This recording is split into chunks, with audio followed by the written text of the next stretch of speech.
Welcome to the Design Museum in Kensington. Ben and I have come down here today to witness the launch of the Nikon Z6 and Z7, their long-awaited full-frame mirrorless camera.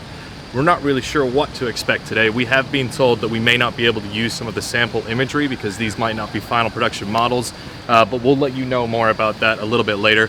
What we are excited about is just seeing the camera and seeing this brand new mount that they've got, which is supposed to be enormous and essentially future-proof for their next generation of lenses. So, if you would kindly join us inside the museum, we're going to go and have a look at the full frame.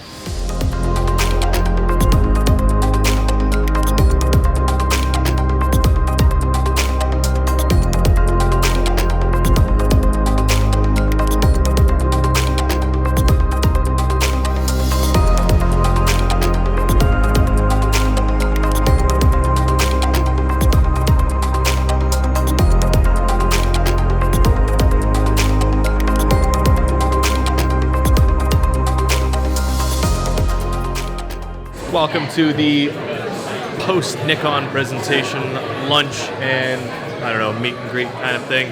So what they've got for us today is they've got 3 different setups designed for us to test all the different features on the Z6 and the Z7. Sounds like the Z6 is going to be a little more scarce, so we're going to get our hands on either one of those models and test them at each one of these scenarios. I think they've got some Team GB fencers, a guy on a BMX bike, and perhaps a catwalk over there.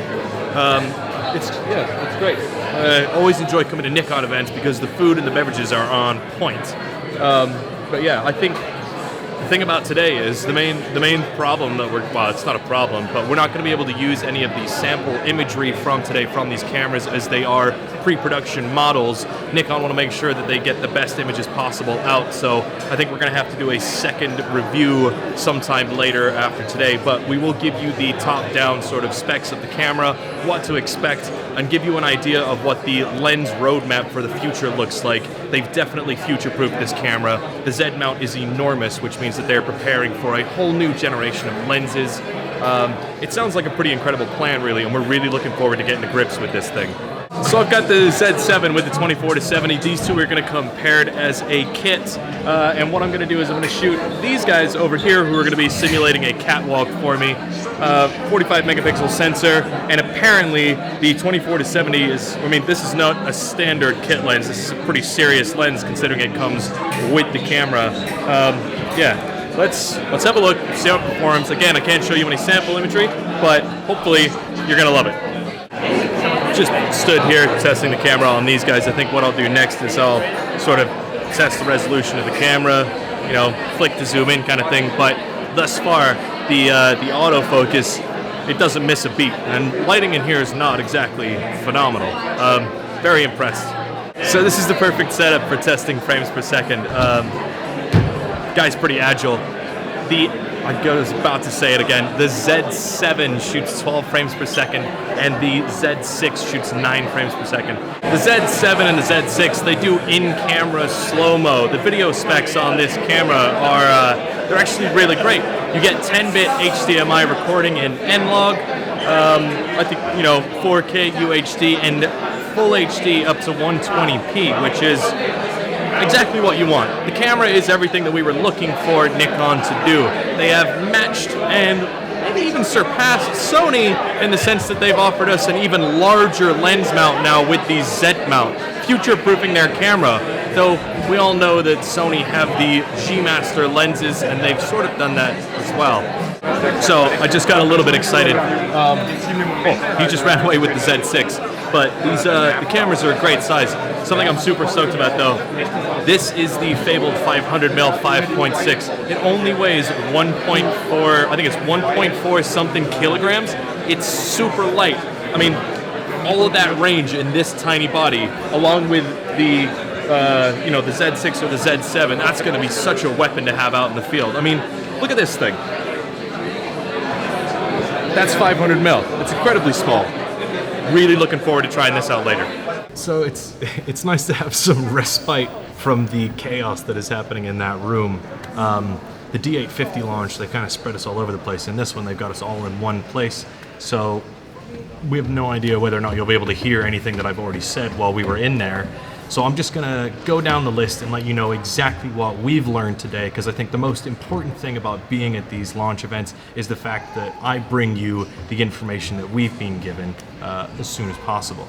So a lot of this you may already know just by looking at the rumor sites, but there are two models that have been released today, the Z6 and the Z7. The Z6 is a 24 megapixel around that area camera with 270 plus phase detection autofocus points, and it shoots 9 frames per second. The Z7 is the higher end model with 45 some odd megapixels, 400 plus phase detection autofocus points, and 12 frames per second. In both of those models, the phase detection AF points cover 90% of the frame width and lengthways. Battery life, let's talk about that briefly. The SEPA rated battery life is 330 frames for the Z7 and something like 310 frames for the Z6. We have been told by Nikon that in real world testing, when they've given the camera to some of their ambassadors, they've reported up to 500 frames on one single battery. In their interval shooting, he said that potentially even 2,000 frames is possible. Now, these things differ depending on the use and the settings that you've got the camera on. The Z7 is to be released at the end of September with the 24-70 as the kit lens. It's unlike any kit lens we've really seen on anything before.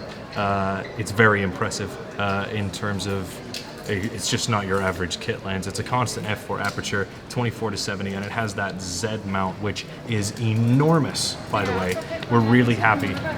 The Z mount is actually 55 millimeters in diameter, and I think it was something like 16 millimeters in width. So what that massive Z mount, which is 19% larger than the current mount you'll find on other Nikon full-frame cameras, does is it future-proofs the camera, and it allows them to create crazy large aperture and lenses like the Noct, which we can expect to be released next year. That lens is 58 millimeter prime lens with a 0.95, well, it's a 0.95 aperture lens. Like, I don't know what that's going to look like, but it's, you know, that's something that we really are excited to see. Speaking of the lenses, something that Nikon have done to assure us that this camera is something they're going to invest heavily in the future is they've actually showed us for the first time their lens roadmap, and it starts out in 2018 with the release of a 50mm, a 35mm, and the 24-70 kit lens that will be available with both of these cameras. That's their 2018 release. There are a further 5 lenses, including that 58mm 0.95 aperture lens coming out next year, and then a further 3 or 4 lenses coming out in 2019. They're going to fill that lineup in, and it's going to be great. Something to take note of is that you're not going to have to wait for them to create those lenses. They have got the FZ-T adapter, which allows you to use something like 93 or 94 of the existing Nikkor and Nikon lenses, including the AF and the AE sort of capabilities. So you'll still have autofocus, auto exposure, things like that available on the Z series cameras. I want to go over pricing with you really quick. So the Z7, which is the 45 megapixel plus camera, that's the headline camera, is going to be going for £3,399. That is the body only. It will be available in a kit version with the 24-70 that we spoke about. That one will be going for $3,999. The Z7 plus mount adapter kit will be going for $3,499. The Z7 plus 24-70 plus mount adapter kit, which will likely be quite popular, will be going for $4,099. And the adapter just on its own, the FTZ adapter, is $2,699. Moving on to the Z6 body, that one will be retailing at $2,099. It will come with the 24-70 kit lens at $2,699. The the Z6 24-70 plus mount adapter kit will be $2,799, and again, the FTZ adapter is $2,699 on its own. When you purchase either of those kits over the coming months, we have been told that Nikon will be running a promotion where they'll be throwing in an XQD card with either of those kits. So that's the format storage you can expect to be using with these cameras, or XQD cards. Something else we wanted to discuss, 5-axis in-body stabilizer in conjunction with the VR lenses is going to give you 5 stops of stabilization. Again, not an official word, but we have been told that people have been able to achieve 1 second exposures handheld with that 5-stop sort of stabilizer. A couple other things I just wanted to address. User interface, loved it. Easy to navigate, easy to use. It was great. The info menu is programmable, easily done so as well. I programmed and reprogrammed it while I was up there in between shoots. And there are 2 function buttons right next to the lens flange, which are programmable as well. Also, I think one of the major things people are going to want to know about with this autofocus on this mirrorless system is, I mean, it's very accurate. It is. We can only show you images that we took on the back of the camera. So Ben will show you some of those high continuous, shot images, but I mean, it really didn't miss a beat, unless it was up to me. Anything that was out of focus was totally user error. I can attest to that after shooting all 3 of those scenarios, which were good for testing continuous autofocus. Yeah, didn't miss a beat. Was very impressed with the autofocus of the camera. Just a brief note on the video capabilities of these 2 cameras. They are on par with Sony and Canon. They shoot 4K UHD, in which VR stabilization is available. You have in-camera slow-mo, which is awesome. We'll show you some of that, at least what we can, on the back of the camera. Full HD up to 120p, and also 10-bit HDMI recording in N-Log to an external device. So you're not really missing out on anything here. Excellent cameras for multimedia creators. Really looking forward to actually receiving one of these cameras in person that we can show you some sample footage from. Unfortunately, all the footage on the images that we've shot today are pre-production model images, so we're not able to bring you any of those. You're just going to have to take our word for it until we get our hands on a production model, and we can show you that stuff in person.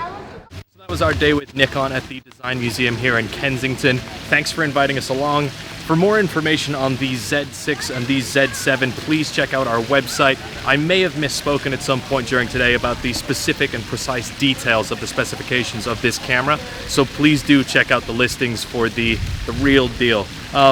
Other than that, we've really enjoyed our day here, and I really think the Z6 and the Z7 systems are going to be something to look forward to. If you are interested in ordering the Z6 or the Z7, please head to our website in order to pre-order and talk to us about part exchange. We may be able to offer something for those of you who are already using another camera system. Thanks again. Bye.